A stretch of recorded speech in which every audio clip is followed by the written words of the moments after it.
దేవుని పరిశుద్ధ నామమునకు మహిమ కలుగునుగాక. కూడి వచ్చిన మీకందరికీ ప్రభు పేరట నా నిండు వందనాలు తెలియజేస్తున్నాను. ఈ వారంలోనే మరి ఒకసారి మనం కలుసుకునే భాగ్యాన్ని దేవుడు ఇచ్చినందుకు ప్రభుకు మహిమ కలుగునుగాక. ఈ రోజు కూడా ఒక భక్తి కలిగినటువంటి దైవ భయం కలిగిన స్త్రీ గురించి మనం నేర్చుకోవడానికి మనం సిద్ధపరచుకున్నాం. ఫినెహాసు భార్య అని గురించి నేర్చుకుందాం.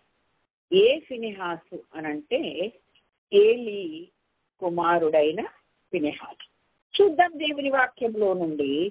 మొదటి సమూయేలు గ్రంథం 4వ అధ్యాయం 1-2 వచనాలు మనము చదువుకుంటే, ఇశ్రాయేలీలు ఫిలిష్తీయులతో యుద్ధం చేయుటకై బయలుదేరి ఎబెనేజరులో దిగగా ఫిలిష్తీయులు ఆఫెకులో దిగిరి. అయితే నేను చెప్తాను, ఇశ్రాయేలీయులకు ఫిలిష్తీయులకు యుద్ధం జరుగుతూ ఉంది. యుద్ధం జరుగుతున్నటువంటి ఆ సమయంలో మొదటి సమూయేలు గ్రంథం 4వ అధ్యాయం 1వ వచనం నేను ఇప్పుడు చదివాను. అయితే దాదాపుగా ఫిలిష్తీయుల మీద ఇశ్రాయేలీయులు యుద్ధ పంక్తులు తీర్చుకున్నారు, కానీ ఎక్కువ తక్కువగా ఫిలిష్తీయుల ఎదుట ఓడిపోయారు. యుద్ధ భూమిలోనే దాదాపు 4,000 మంది హతులైపోయారు. ఎప్పుడైనా మనం బైబిల్ను జాగ్రత్తగా పరిశీలిస్తే ఇశ్రాయేలీలకు సాధారణంగా ఓటమి అన్నది బహు తక్కువగా ఉంది.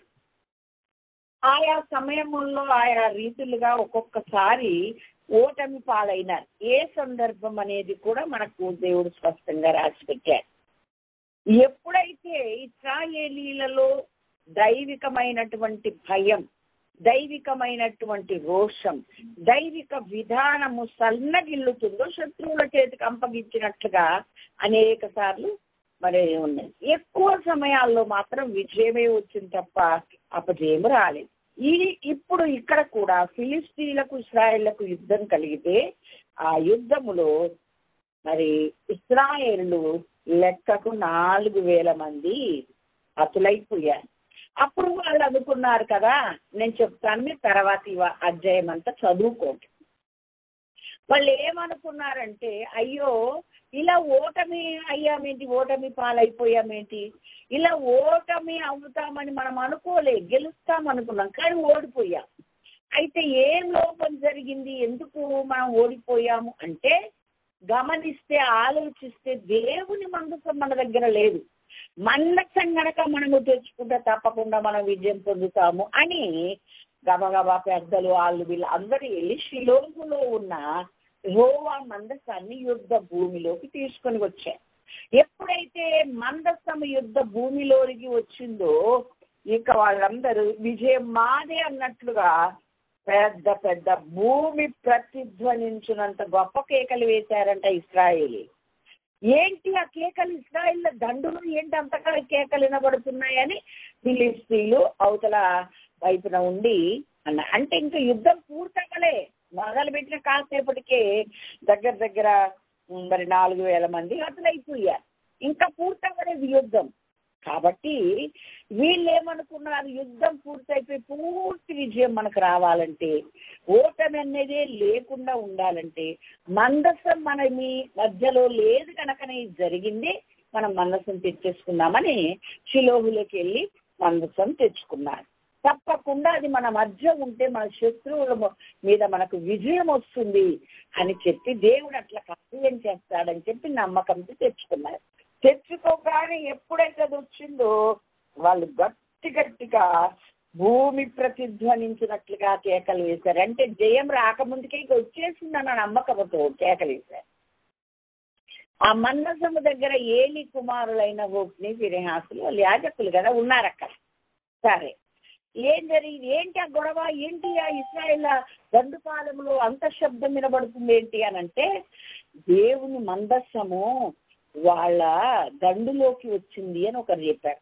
దేవుడే వచ్చాడు అనుకున్నా అంతగా వాళ్ళు భయపడిపోయి, అయ్యో ఆ మహాదేవుని శూరుడి ముందు ఎవరు నిలవగలరు, ఫిలిష్తీయులారా ధైర్యం తెచ్చుకోండి, మీరందరూ కూడా మరి ధైర్యం తెచ్చుకొని వాళ్ళు మరి మీకు దాసులైనట్లు మీరు హెబ్రీలకు దాసులు కాకుండా బలార్జుల యుద్ధం చేయడం చెప్పుకొని మళ్ళా యుద్ధ పంతులు తీరి యుద్ధం చేయడం మొదలు పెట్టారండి.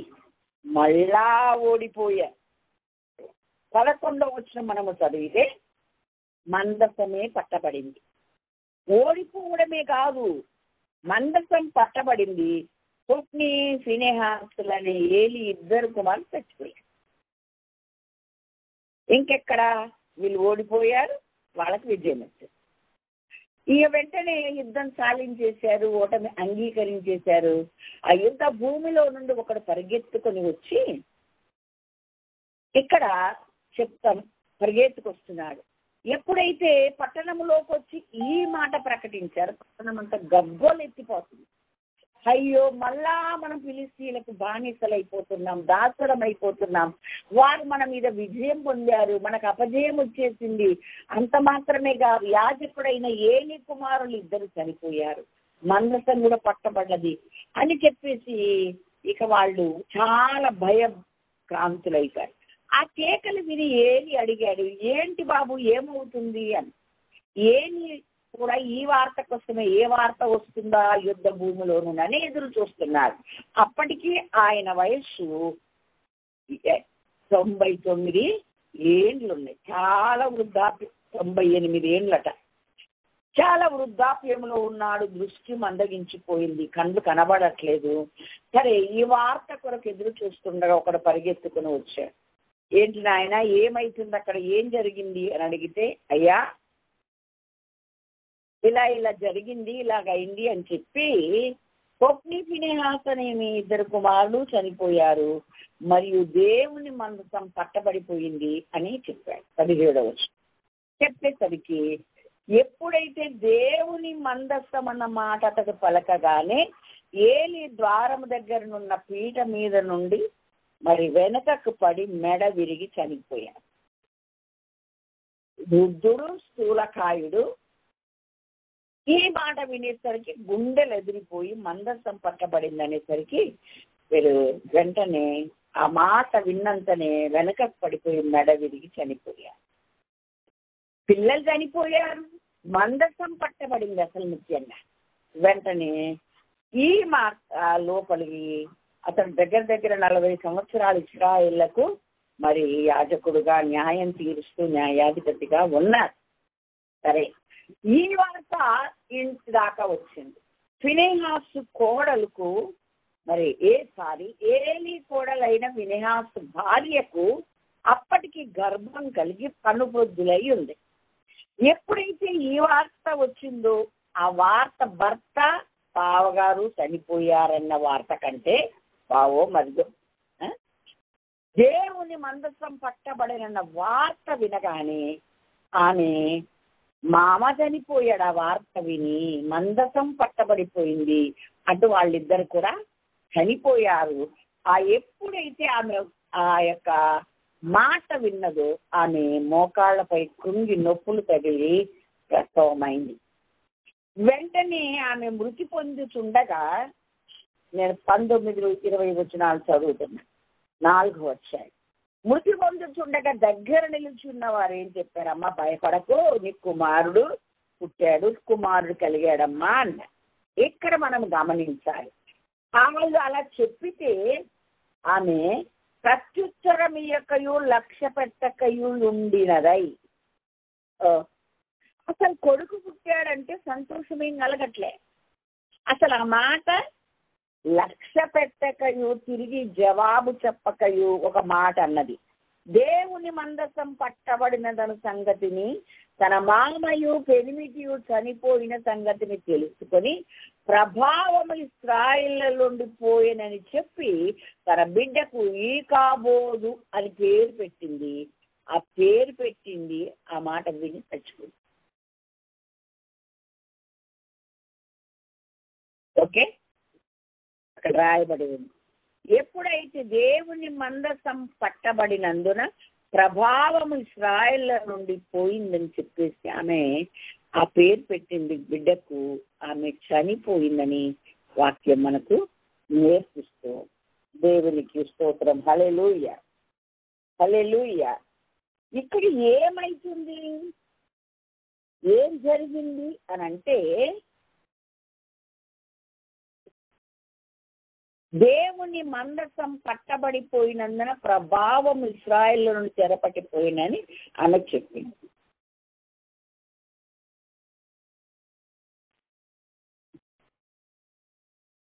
ఆమె మృతి నొందుచుండగా అని చక్కగా రాశారు.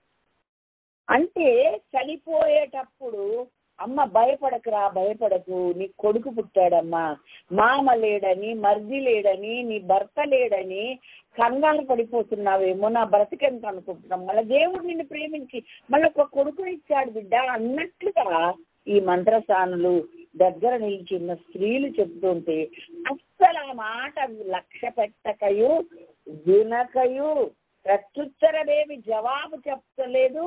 తిరిగి ఆ మాట అసలు ఆమెకు లెక్కే లేదు. కానీ ఆమె మనస్సు అంతా, ఆమె ఆలోచన అంతా దేని మీద ఉందంటే మందసం పట్టబడింది, మామ చనిపోయాడు, నా భర్త చనిపోయాడు.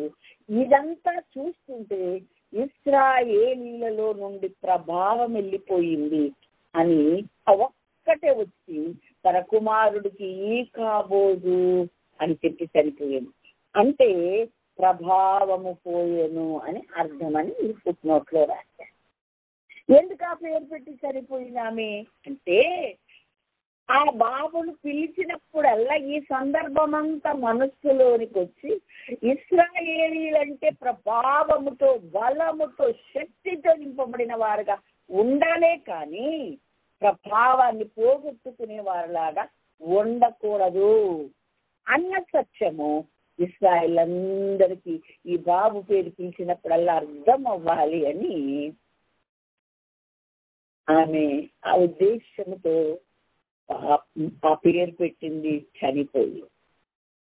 మనము గమనించాలి, ఇక్కడ మందసం గురించి కొద్దిగా మనము ధ్యానించాలి. మందసం పట్టబడటం వలన ఏలికి బాధ కలిగింది, ఇక్కడ కోడలు కూడా బాధ కలిగింది. ఎందుకని? మందసం అంటే దేనికి సాదృశ్యమో మనందరికీ తెలుసని నేను అనుకుంటాను. అయినను ఎవరైనా తెలియని వారు ఉంటే ఒకసారి గ్రంథాలను తెలిస్తే మనకు అర్థమవుతుంది. తెలిస్తే దేవుడు ప్రత్యక్షపు గుడారమును నిర్మించమని మోషేతో చెప్పినప్పుడు నిర్గమాకాండం 25వ అధ్యాయం 10, 11, 8, 9 వచ్చిన వాళ్ళేమో నేను వారిలో నివసించినట్టు నాకు ఒక మందిరం కట్టమని చెప్పి 10, 11 వచనములో ఈ మందసాన్ని కట్టాలి అని చెప్పాడు. ఆ మందసము ఏ కర్రతో చేయాలి? తుమ్మకర్రను తీసుకొచ్చి అంతా తుమ్మకర్రను దానికి ఈ కొలతల ప్రకారంగా, ప్రభు ఇచ్చిన కొలతల ప్రకారంగా దాన్ని చేయమని చెప్పి ఎక్కడ ఏమి కూడా కర్ర కనబడకుండానట్లుగా నేను చెప్పిన విధానంలో చేయాలి, చెప్పిన కొలతల ప్రకారం చేయాలి, ఎంత వెడల్పో ఎంత పొడుగో అన్ని చెప్పాడండి ప్రభు. అలా చేసిన తర్వాత మేలిమి బంగారముతో లోపట బయట దానికి తాపడం పెట్టాలి అని చెప్పాను. అదంతా పూర్తయిన తర్వాత ఏం చేయాలంటే 16వ వచనంలో చెప్పాడు, నేనిచ్చు శాసనములు కలిగిన పలకలు పెట్టాలి. 20, 21లో అక్కడ అంటాడు, అప్పుడు దాని మీద కరుణాపీఠం అనే కెరూబులు 2 కెరూబులు ఒక ముఖం ఒకటి కలిసి ఉండేలాగా చేసి దాని మీద పైన పెట్టాలి. అప్పుడు అక్కడ నుండి నేను మీతో మాట్లాడుతాను అని చెప్పాడు. హల్లెలూయా. అయితే ఆ మందసములు శాసనములు గల పలకలు ఉండమని చెప్పినటువంటి దేవుడు కొన్ని రోజుల తర్వాత ఇంకా ఏమేం చెప్పాడంటే, ఒక్క మాటలో మనకు హెబ్రీలకు రాసిన పత్రిక 9వ అధ్యాయం 4, 5 వచనాలు చదివితే అక్కడ రాయబడి, అక్కడ ఏమని రాయబడిందంటే మందసములో ఏమేమి ఉంటుందంటే శాసనములు కలిగిన పలకలను, దేవునిచ్చే వ్రేలితో వ్రాయబడిన ఆ పలకలను, ఆజ్ఞలు కలిగిన పలకలు, చిగురించిన అహరోను చేతి కర్ర, అలాగే మన్నాతో నింపబడిన బంగారు పాత్ర అందులో ఉంటది అని చెప్పి అక్కడ రాయబడి ఉంది. దేవుడు ముందు తరాల వాళ్ళకు తెలియనట్లుగా అందులో పెట్టాడు. ఈ 3 కూడా దేనికి సాదృశ్యం అంటే, ఒక ఎండిపోయినటువంటి కర్ర చిగురించింది అని అంటే ఆ సందర్భం ఏంటో అది నేను తర్వాత ఎప్పుడైనా వివరంగా చెప్తాను. చిగురించింది అని అంటే అక్కడ కోరహు కుమారులు తిరుగుబాటు చేసినప్పుడు దేవుడు అన్నాడు, నేను ఎవరిని ఎంచుకున్నానో, ఎవరిని నేను నా పరిచర్య చేయడానికి నియమించుకుంటానో అది మీకు తెలియాలంటే గోత్రమునకు ఒక కర్ర చేసి ఆ పేరు రాసి ఆ మందసం దగ్గర పెట్టండి, మీకే తెలుస్తుంది అన్నారు. అప్పుడు వాళ్ళందరూ కూడా పెడితే లేవి గోత్రానికి అహరోను పేరు రాసి అక్కడ పెట్టారు. తెల్లారి పొద్దున్న చూస్తే అందరి కర్రలు మామూలుగా ఉంటే అహరోను కర్ర మాత్రం బాదాము పువ్వులు గలదై చిగురించి చక్కని కాయలు కాసిన పండ్లు గలదై ఉన్నదంటుంటే, అంటే అలా చిగురించింది కనుకనే దేవుడు అతన్ని ఎంచుకున్నాడు అన్న భావం అర్థం చేసుకుని చచ్చిన వాళ్ళందరూ నోరు మూసుకున్నారు. ఓకే, అలాగే మీరు మన్నాను 40 సంవత్సరాలు తిన్నారని ముందు తరాలకు తెలియాలంటే ఒక బంగారు పాత్రలో మన్నా పోసి ఒక మీరు అది పోసి దేవుడే కొలత చెప్పాడు, ఆ కొలత ప్రకారంగా పోసి అందులో పెట్టండి అన్నాడు. దేవుడు కొండ మీద, సినాయి కొండ మీద మోషేను తీసుకుని వెళ్ళి వ్రాసి ఇచ్చిన 10 ఆజ్ఞలు కలిగిన 2 పలకలు ఉన్నాయి, ఇచ్చి గురించిన కర్ర ఉంది, ఆ తర్వాత బంగారు పాత్ర అయిన మన్నాతో నింపబడిన పాత్ర ఉంది. విచిత్ర విషయం ఏంటో తెలుసండి, అసలు ఏ రోజు ఆ రోజు కూర్చుకోండి, రేపటి కొరకు కూర్చోద్దు అని చెప్పాడు దేవుడు. అలా కూర్చుకున్నోడు పురుగు పట్టింది, తినలేకుండా పోయింది కదా. లేదులే 7వ రోజు 6వ రోజు డబల్ కూర్చుకోండి, 7వ రోజు పాడవదు, అదే దినాలు మీరు మళ్ళీ వెళ్ళి కూర్చుకోవడానికి అవకాశం లేదు అని చెప్పితే అలాగే చేసిన వాళ్ళు 7వ రోజు చక్కగా తినగలిగారు, రొట్టెలు చేసుకున్నారు. ఏం కాదులే, ఏం పురుగు పట్టదులే అని బద్దకస్తులు ఉంటారు కదా, వాళ్ళు రేపొద్దున్న మళ్ళా దొరుకుతుంది అనుకుని వెళ్తే అది బయట దొరకదు అన్నాడు కదా, దొరకలేదు. సిగ్గుపడ్డారు, అవమానపడ్డారు, వచ్చేసాను. అలాగే పస్తే కాదు. అయితే దేవుడు మాట అంటే మాట, ఆ సత్యం గ్రహిస్తే నిజంగా ఆ మానవుడు ధన్యుడు. దేవునికి స్తోత్రం, హల్లెలూయా. చూడండి, తెల్లారి వరకు ఉండొద్దు అన్నప్పుడు అది ఉంటే పాడైపోయింది, కానీ ఉంటది అన్నప్పుడు దేవుడు ఉన్నది. అలాగే ముందు తరాలను చూసి తెలుసుకునేలాగా ఒక బంగారు పాత్రలు పోసి పెట్టండి అంటే నిజంగా ఇశ్రాయేల్ మళ్ళా వాగ్దాన దేశం వస్తుందా, అందులోనే ఉంది కదండి. ప్రత్యక్ష గుడారం ఉన్నన్ని రోజులు ఆ మన్నా ఖరాబ్ కాదు. దేవునికి మహిమగా దేవుని కార్యాలన్నీ అంతే ఉంటాయి. ఇవన్నీ కూడా దేనికి సూచన అంటే ఒక తుమ్మ కర్ర, దాన్ని ఏ కర్రో తెలియకుండా ఎన్నుకొని దాని లోపల బంగారం అంటే దైవత్వానికి సాదృశ్యం నేర్చుకుంటాం. దాని లోపల పెట్టింది ఏంటి అంటే ఆజ్ఞలు కలిగిన పలకలు, చిగురించిన కర్ర, అహరోను చేతి కర్ర, 3వదిగా మన్నాగల బంగారు. ఇవన్నీ కూడా యేసుక్రీస్తునే మనకు సాదృశ్యంగా చూపిస్తున్నాయి. ఇప్పుడు మందసము అని అంటే క్రీస్తుకు సాదృశ్యం.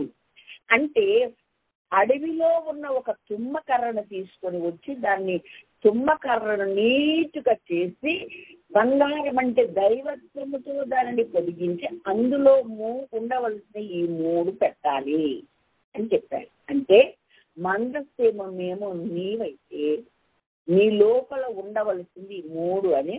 ఇదంతా టోటల్ గా కరుణాపీఠం. అక్కడి నుండి నేను దేవుడు మాట్లాడతాడంటే ఎవడు ఇలా చెప్పినట్టు చేసి దేవుని ఆజ్ఞ నెరవేరుస్తూ, దేవుని కట్టడను నెరవేరుస్తూ జీవం కలిగిన వాడుగా బ్రతుకుతూ, ఆయన జీవం కలిగిన వాడు, మనం కూడా అలా బ్రతుకుతూ ఉన్న ఆ మనుష్యుడు మరి లోపలికి వెళ్ళదగిన ఎక్కడ ఉంటుంది, అతి పరిశుద్ధ స్థలములో ఉంటుంది.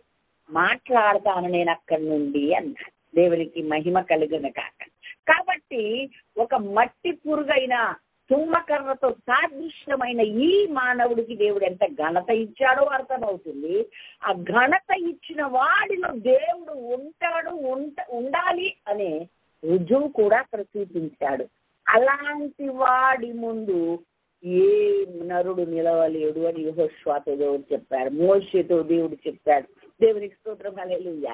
అంటే దేవుడు చెప్పినట్టుగా బ్రతకగలిగిన వాళ్ళు ఎవరైనా ఉంటే, వాడిలో దేవుడు ఉంటే లోకములో ఉన్న వారి కంటే మీలో ఉన్నవాడు గొప్పవాడు కనుక వారిని మనం జయించగలమని వాక్యం చెప్తాం.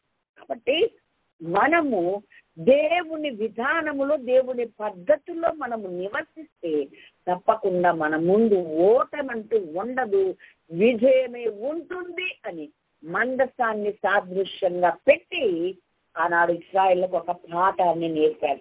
ఏదైనాను వారికి దృష్టాంతముగా సంభవించి యుగాంతమందున్న మనకు బుద్ధి కలుగుటకై వ్రాయబడి ఉన్నాయి, జ్ఞానం కలుగుటకై రాయబడి ఉన్నాయి.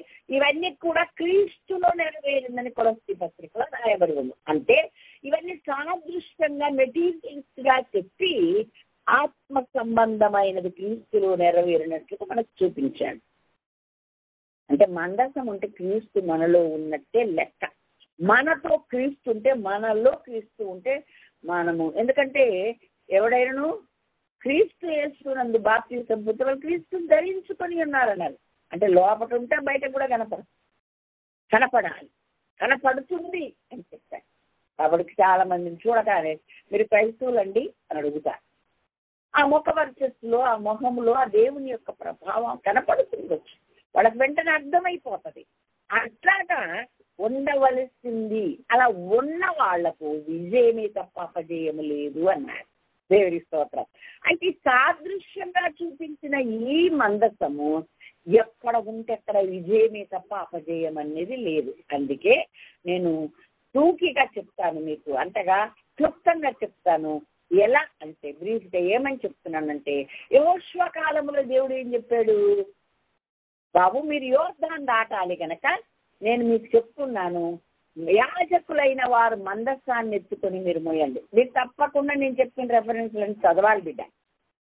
యెహోషువ గ్రంథంలో వ్రాయబడి ఉంది ఆ మాటలు. అక్కడ ఏమని రాశాడంటే యెహోషువ 3:3 మీరు బయలుదేరేటప్పుడు మందసాన్ని మోసుకుంటూ వెళ్ళాలి.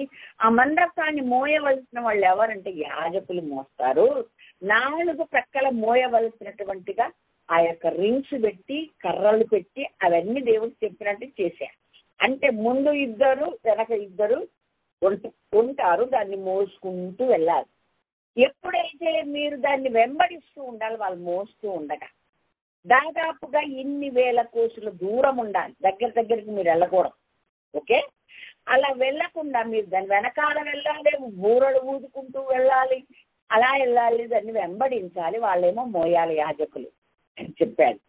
ఎప్పుడైతే యోర్దాను నది దగ్గరికి వస్తారో 13 నుండి 17 వరకు మనం చదివితే, యెహోషువ గ్రంథం 3వ అధ్యాయం 12వ వచనంలోనేమో యాజకులు మోస్తూ వెళ్ళారు, ఇశ్రాయేల్ అందరూ దాన్ని వెంబడించారు అని ఉంది. అక్కడ వెళ్ళేసరికి ఇక 13 నుండి మనం 17 వరకు చదివితే, ఎప్పుడైతే దేవుడు చెప్పినట్లుగా యాజకుల యొక్క అరికాళ్ళు యోర్దాను నదికి నీటికి తాకగానే ఎగువ నుండి పారుతున్న నీళ్ళు అక్కడే ఆగిపోతాయి, దారి ఏర్పడుతుంది, మీరందరూ ఆవలి ఒడ్డుకు వెళ్ళొచ్చు అన్నారు. అయితే యాజకులు ఏం చేయాలి, అక్కడే నిలబడి ఉండాలి. అందరి ఒడ్డు నుండి ఆ ఒడ్డుకు దాటే వరకు వీళ్ళు అలాగే ఉండి, అక్కడ ఎర్ర సముద్రం పాయలు చేసిన విధానం వేరు. అందుకనే యెహోవా నీ కార్యములు ఎన్నెన్ని విధములుగా ఉన్నవి అంటారు. లెక్కలేని అద్భుతములు, పరిశోధింపజాలని మహాకార్యములు చేయవాడని యోబు గ్రంథంలో ఉంటది. ఎప్పుడు ఒకటే చేసి ఒకలాగే చెయ్యడా ఆయన. ఒకడికి బాటతో కళ్ళు ఇచ్చాడు, ఒకడికి బురద చేసి కళ్ళు ఇచ్చాడు. ఓకే, కాబట్టి మనము గ్రహించాలి ఆయన కార్యాలు. సరే, ఎప్పుడైతే ఆ మందసాన్ని ఎత్తుకున్నటువంటి యాజకులు ఆ నీట వాళ్ళ కాళ్ళు అరికాలు తగలగానే అని ఉంది, పై నుండి వస్తున్నటువంటి నీరు అక్కడే గట్టులాగా ఆగిపోయినాయంట, కిందియే ఆగిపోయినాయి, మధ్యలో దారి ఏర్పడింది. అక్కడ అలాగే ఎక్కడైతే వాళ్ళు నిలబడ్డారో అక్కడే నిలబడి ఉంటే పక్క నుండి మొత్తం ఆ దారిలో నుండి ఆవలి ఒడ్డుకు ఇశ్రాయేల్ అందరూ వెళ్ళిపోయారండి. ఆ తర్వాత యాజకులు కూడా ఒడ్డుకు వెళ్ళాక అప్పుడు యోర్దాను కలిసింది. ఇంకక్కడ 4 రాళ్ళు తీసుకొని వెళ్ళి ఆ ఒడ్డుకు పెట్టండి, ఏంటంటే మీరు చెప్పండి అని కూడా రాశాడు కదా. రెండవది మందసం ఎక్కడ అద్భుతం జరిగింది అని అంటే ఎరికో కోట గోడలు గురినప్పుడు కూడా సేమ్ ఇదే ప్రాసెస్ దేవుడు చెప్పాడు. అలాగే ఆ కోట గోడలు ఇశ్రాయేలు భయము చేతనే వాళ్ళు కోట గుమ్మాల బిగించుకొని ఉంటే వేగువల వారిని పంపడం, ఆమె చేర్చుకోవడం, అదంతా ఆ పరిస్థితి అంతా వీళ్ళు అక్కడ వేగు చూసినప్పుడు వాళ్ళకి ఎట్లా భయముతో వాళ్ళు ఉన్నారో, అయితే తప్పకుండా దేవుడు విజయం ఇస్తాడన్న సంగతి యెహోషువతో వీళ్ళు చెప్పడం, దేవుడు చెప్పినట్టుగా మరలా యాజకులు మందసాన్ని ఎత్తుకున్న ఎరుకో కోట గుంటూ ఒక రోజు ఒక చుట్టూ, రెండో రోజు 2 చుట్లు, మూడో రోజు 3 చుట్లు, అలా తిరిగి ఒక్కొక్కసారి తిరిగి వచ్చారు. 7వ రోజు మాత్రం 7 సార్లు తిరిగి, నేను కేకలు వేయమన్నప్పుడే వేయండి. 6వ అధ్యాయం అండి ఇది, మీరు ఇది కూడా చదువుకోండి. చదివిన వాళ్ళు చదివి ఉండొచ్చు, చదవని వాళ్ళ కోసం నేను చెప్తున్నా.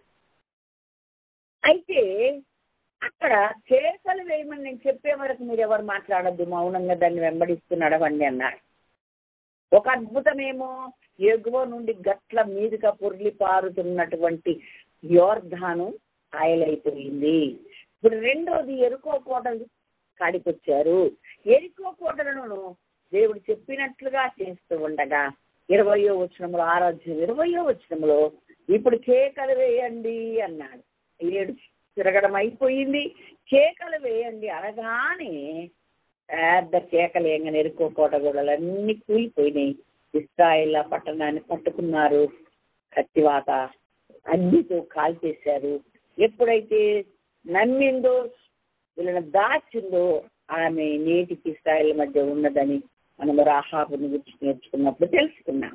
ఇదొక రెండవ అద్భుతంగా దేవుడు చేసినట్లుగా దేవుని వాక్యం ద్వారా మనము నేర్చుకుంటున్నాం. మరి అదే మందసము ఇప్పుడు ఇశ్రాయేళ్ల మధ్యకు వీళ్ళు తెచ్చుకున్నారు కదా, యుద్ధం ఫిలిష్తీయులకు ఇశ్రాయేళ్లకు యుద్ధం జరిగేటప్పుడు. మరి ఎందుకు ఇక్కడ అద్భుతం జరగలేదు? అందులో ఏమైనా పలకలు తీసేశారా? మరి మన్నా గల బంగారు పాత్ర తీశారా? చిగురించిన అశోకం తీశారా? ఏమి లేదు. దేవుడు ఎప్పుడు మార్పు లేనివాడు. ఏదైనా మార్పు ప్రజలకు వస్తే ఆ అవివేక, అజ్ఞానం, ఆ అర్హత లేని బ్రతుకొస్తే దేవుడు ఏమీ చేయలేడు నీ పక్షంగా, ఏమైనా మౌని అయి ఉంటాడంతే అన్నది ఇక్కడ మనకు అర్థమవుతుంది. ఎందుకంటే మొదటి సమూయేలు గ్రంథం 2వ అధ్యాయం 12వ వచనం చదివితే హొఫ్నీ ఫీనెహాసులు యెహోవాను ఎరగని వారై ఉన్నారు, అసహ్యమైన కార్యాలు చేస్తున్నారు. 17వ వచనం చదివితే వాళ్ళు ఎవరు కూడా ఆ మంది, నిన్న రాత్రే మనం తెలుసుకున్నాం, ఆమెకంత బాధ ఎందుకు అయిందంటే ఇందుకే అయింది. ఎవరు కూడా లోపలికి రాకుండానట్లుగా, పూజించకుండానట్లుగా, దేవుని ఆరాధించకుండానట్లుగా, ఆలయానికి అమ్మో బాబోయ్ మేము వెళ్ళమన్నట్లుగా అసహించుకొని అందరూ వెళ్ళిపోయే ఆ పరిస్థితి వచ్చిందని నిన్ననే మనం తెలుసుకున్నాం కదా. ఇలాంటి వారి మందసం దగ్గర ఉంటే, ఇలాంటి యాజకులు మందసం మోస్తుంటే మరి ఏని కోసమన్న దేవుడు చేయాలిగా, చేయడు. 2వ అధ్యాయం 29-30 వచనాలు చదివితే, నీవు నాకంటే ఎక్కువగా నీ కుమారులని ఎంచావు. గమనించుకో, నేను ఎవరిని ఘనపరుస్తే వారిని నేను, దేవుణ్ణి ఎవరు ప్రేమిస్తే వాళ్ళని ప్రేమిస్తానన్నాడు. ఎవరు ఆయనను ఘనపరిస్తే వాళ్ళని ఘనపరుస్తాను, ఎవరు తృణీకరిస్తే వారిని తృణీకరిస్తానని చెప్పాడు. నాకంటే నీ కుమారులు ఎక్కువయ్యారేంటి ఏలి అని భయంకరమైనటువంటి పరిస్థితులు రాబోతున్నాయని, నీ ఇంట ముసలివాడు ఉండకుండా పోతాడు, నీ ఇంట యాజకుడు ఉండకుండా పోతాడు, యాజకుల దగ్గరికి వెళ్ళి ఒక అప్పం అడుక్కొని తినే దుర్గతిని కలుగుతుంది, ఇవన్నీ చెప్పాడు.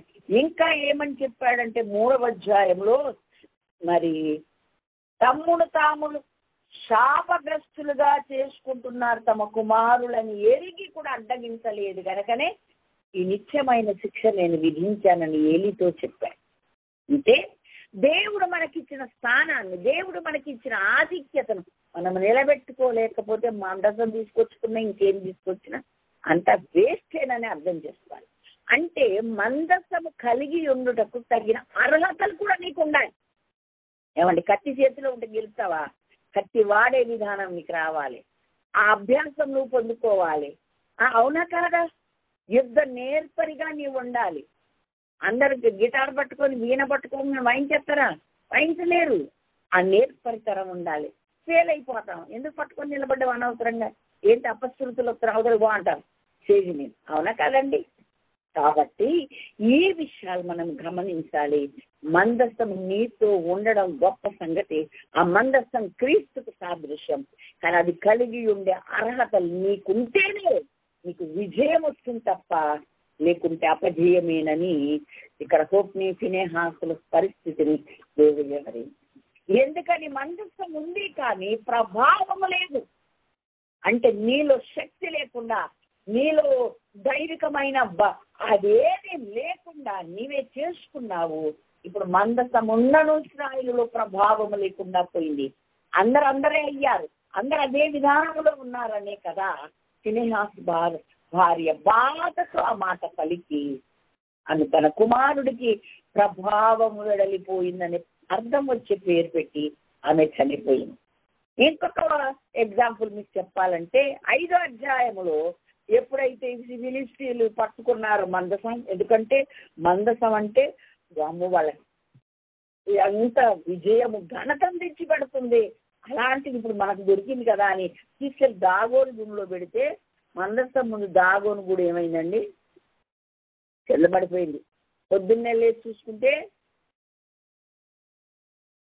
మళ్ళీ పోయి పెట్టారు, నిలబెట్టి అయ్యో పడిపోయింది ఎట్టగా. మళ్ళీ తెల్లారు వచ్చి చూసుకుంటే 3 ముక్కలు ఎక్కడికక్కడ పడిపోయి, బాబోయ్ అని నేటికి ఆ దాగోను గుడి ఎక్కడో ఒక్కట్లేదని రాయబడి. అంత మాత్రమే కాదు, ఆ మందస్సం వాళ్ళ దగ్గర ఉన్నందుకు భయంకరమైన గడ్డలు, రోగాలు వచ్చి వామో మనం పెట్టుకున్నందుకు మనకి తిప్పలు వచ్చిందని యాజకులు తెలిసి చెప్తే దాన్ని అక్కడికి పంపించేయమని చెప్పారు. అది తీసుకుని వెళ్ళబడింది. ఆ సంగతులన్నీ మరి 5, 6 అధ్యాయాల్లో మరి మొదటి సమూయేలు గ్రంథంలో మనం చదువుకుంటాం. అంటే అర్హత లేకుండా మందస్సం ఉండుట వలన మీకేం ప్రయోజనం లేదు.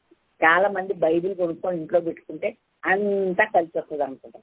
కొంతమంది నాకేం చెప్తారు తెలుసా, మా ఇంట్లో ఉందమ్మా బైబిల్. ఇంకొక ఆమె ఏం చెప్తుంది, నేను దిండు కింద పెట్టుకొని పడుకుంటానమ్మా బైబిల్ అంటది. నన్ను ట్యాబ్లెట్లు కూడా దిండు కింద పెట్టుకొని పడుకో తల్లి, బాగా రోగం తగ్గిపోతుంది. ఓకే, అదేంటి? అవును, టానిక్ తెచ్చుకో గూట్లో పెట్టుకో, ట్యాబ్లెట్ తెచ్చుకో నీ దిండి కింద గూట్లో ఎక్కడో పెట్టుకో, ఇది తగ్గిపోతా. అవి వంట పట్టాలి, నీ లోపల వేసుకోవాలి, వంట పట్టాలి. అప్పుడు నీకు బలహీనత తగ్గిపోద్ది. ఆ వచ్చినటువంటి ఆ జబ్బు ఏదో తగ్గిపోద్ది. అంటే ఇంట్లో పెట్టుకుంటే ఏమొస్తుంది అంటే దేవుని వాక్యం చదివి జీర్ణించుకొని నరాన వాక్యమే పని చెయ్యాలి. దేవునికి మహిమ కలుగునగాక. అందుకే యేసన్న గారు పాట రాశారు, నీవు నా నిలువెల్ల నిండి ఉన్నావయ్యా. ఎప్పటికి నేను చెప్తా, నీ మాట, నీ చూపు, నీ ఆలోచన, నీ నడక, నీ క్రియలు ఎక్కడ చూసినా వాక్యమే కనబడాలి తప్ప మరొకటి కనబడడానికి వీల్లేదు. దేవునికి మహిమ కలదు. అప్పుడు నీకు ఓటమి అంటూ లేకుండా విజయం వస్తుంది అని దేవుని వాక్యం ద్వారా మనము నేర్చుకున్నాం. ఆయన ఎప్పుడు ప్రభావం కలిగిన వాడే, శక్తి కలిగిన వాడే. కానీ నీవు అర్హత కలిగిన వాడవుగా ఉంటే తప్ప అది సాధ్యం కాదు. మందసం ఎక్క నడుచుకోవాలో ఆ విధానం మనకు తెలియకపోతే మందసమున్నను జీవితంలో ఓటమే కానీ జయం ఇప్పుడు రాదు అన్న సంగతి బాధతో దుఃఖంతో చెప్పాల్సి లేదు. మేము మా లోపల ఉన్నవాడు లోకంలో ఉన్నవానికంటే గొప్పవాడే, ఆ అర్హతను కలిగి మేమున్నాము అన్న వాళ్ళందరూ నిజముగా ధన్యులు. వారి ముందు ఏ నరుడు నిలవలేరు. దేవునికి మహిమ. ఏ పరిస్థితి నిలవలేదు, ఏ సమస్య నిలవలేదు. విజయమే కానీ అపజయం ఎప్పటికీ వాళ్ళకు ఉండదు అని వాక్యం ద్వారా మనము నేర్చుకుంటూ ఉన్నాం. ఇంకొక చిన్న ఎగ్జాంపుల్ ఈ మందసం గురించి నేను జ్ఞాపకం చేసి ముగించేస్తాను.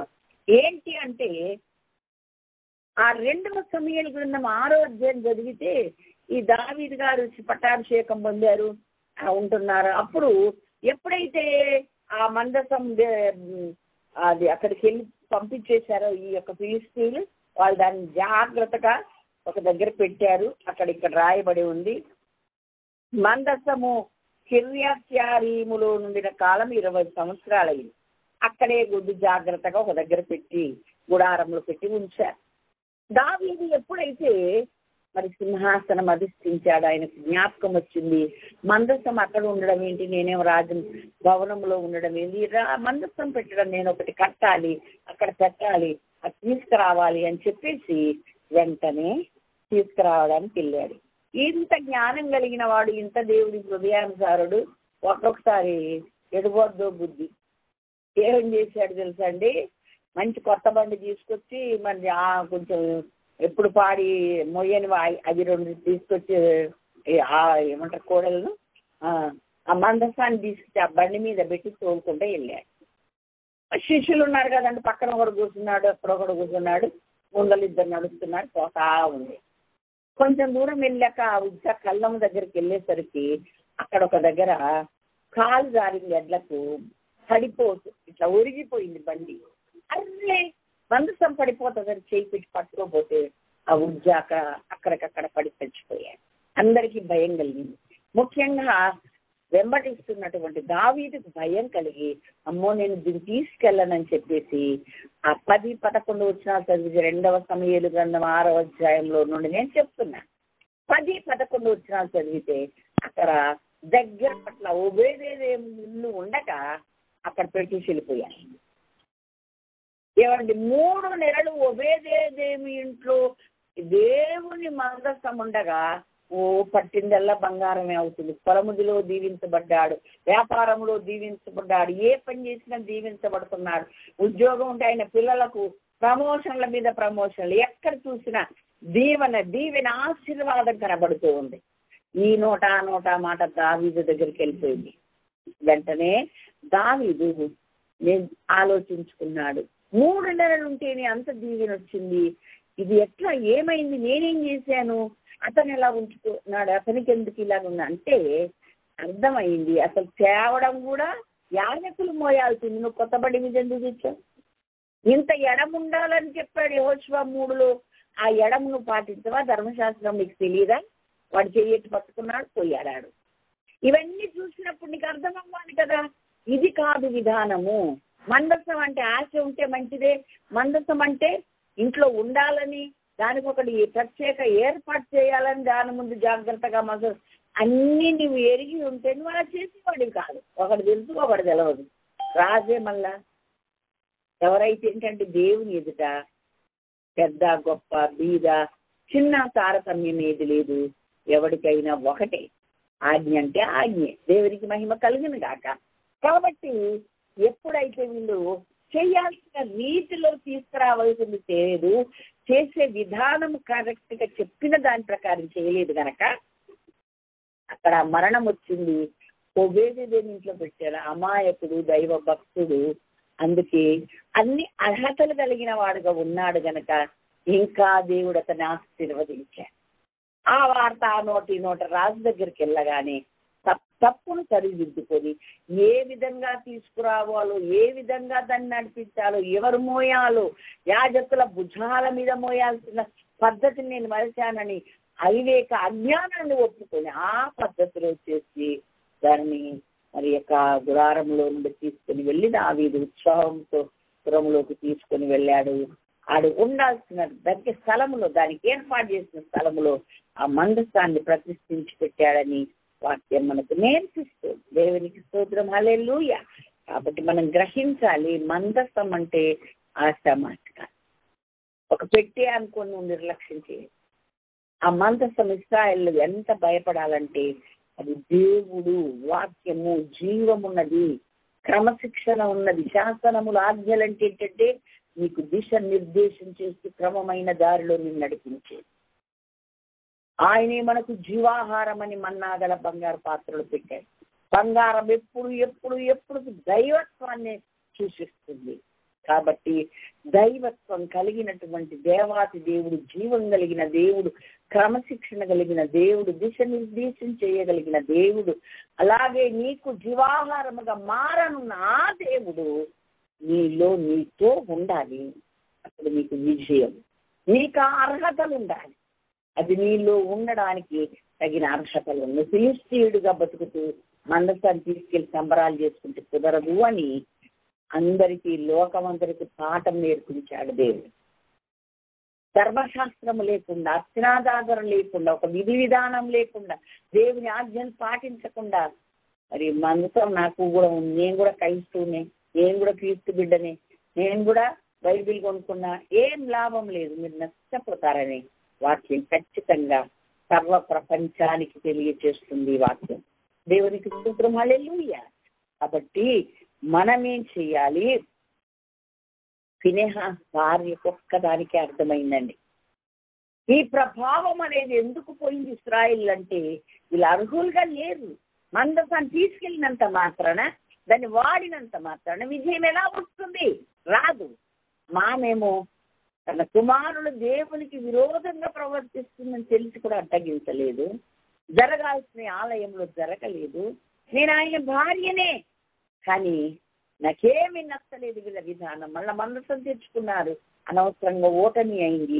అదేమో ఫిలిస్తీన్ల చేతిలోకి వెళ్ళిపోయింది. ఎంత అరిష్టం, ఎంత భయంకరం, ఎంత ప్రభావం ఇశ్రాయేలులో ఉండిపోతే చేత కొట్టబడుతుంది అని బాధ కలిగి మృతి పొందుచు ఆ మాట పలికి చనిపోయి. అంటే నా కుమారుని పిలిచినప్పుడల్లా వాళ్ళకి అర్థం కావాలి, ప్రభావం ఇశ్రాయేలులో నుండి పోయింది. పోతే ఎంత అరిష్టమో, పోతే ఎంత దుర్గతో, పోతే ఎంత బానిసత్వమో ఇశ్రాయేలు ఇప్పటికైనా గ్రహించాలి అని చెప్పారు. అర్థమయ్యేలాగా ఆ మాట పలికి చనిపోయి. మనం గ్రహించాల్సింది ఏంటంటే, అసలు మనం ఎలా ఉన్నాం, మన ఇంటి వాళ్ళు ఎలా ఉన్నారు, దైవ విధానములో మనం బతుకుతున్నామా, దైవిక విధానానికి వేరుగా ఉన్నామా అన్నది మనం చూసుకోవాలి. చాలా మందికి తాను ఎలా ఉన్నారో, ఆధ్యాత్మికమైన ఏ లోతుల్లో ఉన్నారో అర్థం కాదండి. అందుకే చూడండి, సంసోనుకు కూడా అర్థం కాదే. కాసేపు ఆమెతో మాట్లాడాను, నేనేమి ఎలాగ నాజీరు చేయబడి అంతా చెప్పాను అనుకున్నాను. కానీ బంధించి క్షౌరం చేయించి అంతా చేస్తే నేను ఎప్పటి వల్ల విరజిమ్మును అందుకున్నాడంట. కానీ యెహోవా తనను ఎడబాసెనని అతనికి తెలియకపోయేను అని న్యాయాధిపతులు 16వ అధ్యాయం 20-21 వచనాల్లో రాయబడింది. 21వ వచనంలో కళ్ళు 2 బీకారు, ఇక్కడి సంఖ్యలతో బంధించి చర్చాల్లో వేసి తిరగలి విసరడానికి పెట్టారు. ఆయన ఎంత బలార్జుడు, ఎంత అభిషేకం పొందినవాడు, ఎంత ఆత్మ రేపుతుంటే ఎన్నెన్ని కార్యాలు చేసినవాడు ఇలాగయ్యాడు. కానీ ఇలా అవుతానేమన్న భయము లేదు, అయ్యానన్న సోయి లేదు. శత్రువుల చేతికి వెళ్ళిపోయి అంత అయిపోయాక అప్పుడు బాధపడుతున్నాడు. అలాగే సౌలు కూడా మీరు చదువుకున్నట్లయితే 16వ అధ్యాయం 1 సమూయేలు గ్రంథం నుండి 14 నుండి 16 వరకు చదివితే అతనికి దురాత్మ వచ్చి అతను వెరిపిస్తుందని అతనికి తెలియట్లే. సేవకులు చెప్తున్నారు, అయ్యా నీకు మా అప్పుడప్పుడు ఇట్లా జరుగుతుందయ్యా, నీకు అర్థం కావట్లేదు. వీణే వాయించి చమత్కారంగా మరి దురాత్మను వెళ్ళగొట్టిన అడిగిన వాడు ఒకడు ఉన్నాడు, మాకు తెలుసు అని తీసుకొస్తామని తీసుకొచ్చాడు. మరి అతడు వచ్చి 23వ వచనం 16వ అధ్యాయం 23 అతడు వీణె వాయించుతూ చక్కగా చమత్కారం పాటలు పాడితే ఏమైందండి, చక్కగా సేద తీరి మంచిగా అయిపోయాడంట. సితారనా వీణన సితార. సౌలును దేవుని యొద్ద నుండి దురాత్మ సౌలును పట్టినప్పుడల్లా దావీదు సితార చేత పట్టుకుని వాయింపగా దురాత్మ అతన్ని విడిచిపోయింది. అసలు సౌలుకు తెలియదు. ఇంకొక మాట కూడా ఉంటది, 18వ అధ్యాయములో ఒకప్పుడు సౌలు చేతిలో ఒక ఈటె 10 మరునాడు దేవుని యొద్ద నుండి దురాత్మ సౌలు మీదికి బలముగా వచ్చిన ఇంటిలో ప్రవచించుచుండగా దావీదు మునుపటిలాగిన వీణ చేత పట్టుకొని వాయించాడు. అక్కడేమనుంది, వెర్రి మాటలు మాట్లాడుతుండగా పలుకుతుండగా. అసలు తన దృష్టికి తనకు అర్థం కాలే సౌలుకు. అందుకే అంతగా నష్టపోయినట్లుగా వాక్యం ద్వారా మనము నేర్చుకుంటున్నాం. సంసోనుకు అర్థం కాలే, యెహోవా ఎడబాసాడు ఉన్నాడు. సౌలుకు అర్థం కాలేదు, దేవుని ఆత్మ నాలో నుండి వెళ్ళిపోయి దురాత్మ వచ్చేసిన సంగతి అర్థం. ఎందుకు వస్తుంది? దేవుడు పక్షపాత కాదు, మనం చేసుకునే విధానంలోనే వస్తుంది. ఉండాల్సిన రీతిలో ఉండకుండా వస్తుంది. నోటికి కాపు లేకుండా మాట్లాడి ఆ వేష దగ్గరికి వెళ్ళకూడదు, వెళ్ళకూడని చోటుకి వెళ్ళాడు, మాట్లాడకూడని మాటలు మాట్లాడాడు. అందుకే అతనికి ఉన్న శక్తి అంతా పోయింది. అయినా అర్థం కాదు. అయ్యో దేవా, ఇక్కడికి వచ్చాను, ఇప్పుడు నాకు ఎట్లా అన్న జ్ఞానం కలగలేదు ఆయనకు. నేను ఎప్పటి వల్ల విరజిమ్ముదని అనుకున్నాడట. ఎందుకంటే తను లేక ఈయన కూడా అలాగే అనుకున్నాడు. ఎప్పుడు నేను బాగానే ఉన్నాను అనుకుంటున్నాడు. అని కాదు, వాళ్ళు చెప్పారు, అయ్యా నీకు దురాత్మ పట్టింది, నువ్వు మంచి ఆత్మతో లేవు, నేను మాట్లాడి పిచ్చి మాటలు అని చెప్పారు. అలాగే నీ వదిలించగలిగినోడు ఒకడు ఉన్నాడు, అని తీసుకొస్తామని వెళ్ళి తీసుకొచ్చాడు. దేవుడికి హల్లెలూయా. కాబట్టి అందుకనే కేసీఆర్ గారు అంటారు, తెలంగాణ ముఖ్యమంత్రి, అసలు నీ సోయి నీకుందా అంటాడు. నాకు బాగా నచ్చింది అన్నమాట. అవును, ఎవరి సోయి ఆడికి ఉండాలి. ఆధ్యాత్మికంగాను భౌతికంగాను అసలు మనమే ఎలా ఉన్నాం మనకు తెలియకపోతే ఎలాగండి? మొహం నిండా మసి పూసుకొని తిరుగుతున్నాం పొద్దున్న ఒక ఆమె. ఎలా అర్థం చూసుకుని కడుక్కోతా, ఏందమ్మా ఎట్టున్నావు నువ్వు మొహం నిండా మసి అన్నారనుకో ఎవరన్నా, వామ్మో అదంతా సిగ్గుకరం, ఎవడు చెప్పక్కర్లే. ఆధ్యాత్మిక జీవితాన్ని అర్థమనే వాక్యంలో నీవు చూసుకుంటే నీకే అర్థమవుతుంది. దేవునికి మహిమ కలుగునుగా. హల్లెలూయా. కాబట్టి మనం గ్రహించాల్సింది ఏంటంటే, మందసం ఉంటే సరిపోదు, తగిన బ్రతుకు ఉండాలి. ఆ మందసం ముందు ఎట్లా నడుచుకోవాలో తెలియాలి. అసలు మందసం అంటే ఏంటో నీకు తెలియాలి. ఎలా ప్రవర్తించాలో తెలియాలి, దాన్ని ఎలా మోయాలో తెలియాలి. అప్పుడు కరెక్ట్గా దేవుడు చెప్పినట్టు చేసినట్లయితే అద్భుతం మీద అద్భుతం మన జీవితంలో మనం చూస్తాం. అటు ప్రవహిస్తున్న భయంకరంగా గట్లు పొర్లి పారి ప్రవహిస్తున్నటువంటి యోర్దాను రెండుగా పాయలైపోయింది. అక్కడ ఎక్కడిదక్కడ ఆగిపోయింది. వీళ్ళకి త్రోవ ఏర్పడింది. ఎరుకో కోటలు శత్రు దుర్భేద్యమైనటువంటి చాలా పెద్ద కోటలు కుప్పమంట కూలిపోయింది. ఒక పేక మేడల్లా అంటారు చూసారా, అట్లా కూలిపోయినాయి. ఓకే, కాబట్టి మందసం నీ ముందు నీదో ఉంటే నీవు దానికి అర్హుడుగా ఉండాలి. నడుచుకునే విధానములో నడుచుకోవాలి. దాన్ని ఎలా చెయ్యాలి అలా చెయ్యాలి. అర్హుడు కనుకనే దీనుడై పేదవాడైన ఆ ఒబేదేదం అంతగా ఆశీర్వదించబడ్డాడు. అర్హులమైతే దేవుణ్ణి కలిగి ఉన్నందుకు, గ్రంథం కలిగి ఉన్నందుకు, వాక్యం కలిగి ఉన్నందుకు తప్పకుండా మనం ధన్యులమవుతాం, ఆశీర్వదించబడిన జనాంగంలో ఉంటాం. అర్హత లేకుండానే ఇవన్నీ మన దగ్గర నేను సంబరపడితే కుదరదు. మరలా చెప్తున్నాను, యుద్ధాభ్యాసము లేకుండా కత్తి పట్టుకుంటే నువ్వు చేస్తావు. అలాగే ఏ వాయిద్యమైన సాధనము లేకుండా నేర్చుకోకుండా అది పట్టుకుంటే అభాస్పాలైపోతాం. ఏంటి వాయిద్యం చేతిలో పట్టుకోకుండా అయిపోయిందా అంటారు. కాబట్టి అపశృతి రాకుండా ఉండాలి. అందరూ మెప్పు పొందుకోవాలంటే అందుకు ముందు నువ్వు నేర్చుకోవాలి, అభ్యాసం కలిగి ఉండాలి. ఎలా నేర్చుకోవాలో, ఏ శృతి ఎలా పాడాలి నీకు తెలియాలి, నాకు తెలియాలి. అలాగే మందసం కలిగి ఉండడం గొప్ప సంగతి. మందసం ముందు ఎట్లా ప్రవర్తించాలి, మందసం అంటే ఏంటో, ఏమేముందో అవన్నీ నీలో ఉండాలి. చాలా జాగ్రత్తగా ప్రవర్తించాలి. తప్పకుండా అల్పులమైన మనలను దేవుడు ఎలా చేస్తాడంటే ఒక మందసం లాగా ఆయన మనలోకి వచ్చేస్తాయి. అర్హమైన జీవితం లేకపోతే నష్టం మనకి, అర్హులమైతే దీవెన ఆశీర్వాదం మనకి. ఎంత మందిలో ఒక ఫినెహాస్ భార్యకి అది అర్థమైంది. ఓ హల్లెలూయా, హల్లెలూయా. అయ్యో, ఇశ్రాయేలులో ప్రభావం పోయింది, లేకుంటే ఎంత దరిద్రమైన, ఎంత జీవితం, ఎంత ఓటమి ఎప్పుడు లేదు. మందసం ఉండ కూడా ఓటమైపోయింది. అరే ఎంత పని జరిగింది అని చాలా బాధపడింది. నీ కుమారుడు పుట్టాడమ్మా, ధైర్యంగా ఉంది, ఏం పర్వాలేదు. మామ లేడని, భర్త లేడని, మరిది లేడని నువ్వేం బాధపడక్కరని దేవుడు కుమారుని ఇచ్చాడు. నీ బతుకు ఇలా వెళ్ళిపోద్దులే తల్లి అన్నట్టుగా లౌకిక భౌతిక సంబంధమైన మాటలు చెప్తుంటే ఆమె వినకయు, లక్ష్య పెట్టకయు ఆమె ఏం చేస్తుందండి, ఆమెకి ఏమి వినబడట్లే, ఏమి ఆమెకి ఇవ్వట్లేదు. కుమారుని కంటివల్లి కానీ ఆమె ప్రత్యుత్తరం ఇయ్యకయు, లక్ష్య పెట్టకై ఉంది కదై.